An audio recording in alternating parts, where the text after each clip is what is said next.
హైదరాబాద్కి ఎంఎంటీఎస్ ఉంది, కానీ అది ఎప్పుడు వస్తుందో ఎప్పుడు పోతుందో డెస్టినేషన్కి ఎప్పుడు మనం చేరుకోగలమో చెప్పలేనటువంటి ఎంఎంటీఎస్ మనకి అందుబాటులో ఉంది.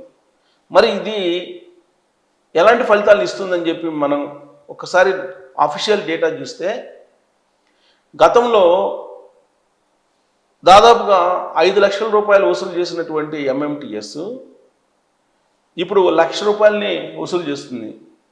గతంలో 5 లక్షల మందిని చేరవేసేటువంటి ఎంఎంటీఎస్ ఇప్పుడు 1 లక్ష మందినే చేరవేసే పరిస్థితికి వస్తుంది. అంటే జనరల్గా రైల్వే ఆదాయం పెరుగుతూ ఉంటుంది, కానీ అనూహ్యంగా 70% ఆదాయం తగ్గిపోయింది ఎంఎంటీఎస్కి.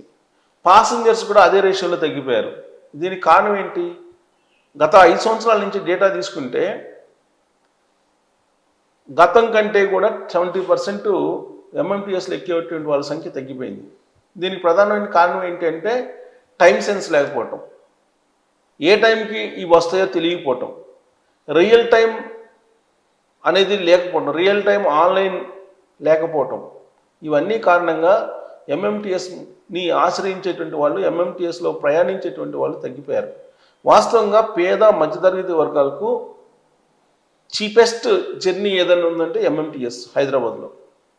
ఈ హైదరాబాద్లో ఎంఎంటీఎస్ కోసం కేంద్ర రాష్ట్ర ప్రభుత్వాలు సీరియస్గా తీసుకోవట్లా.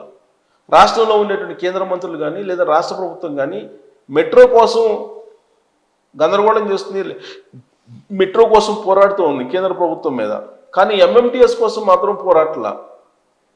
వాస్తవంగా బెనిఫిట్ కలిగేదే ఎంఎంటీఎస్. ఎంఎంటీఎస్ అయితే కనుక చాలా తక్కువ ఖర్చుకి వెళ్తారు.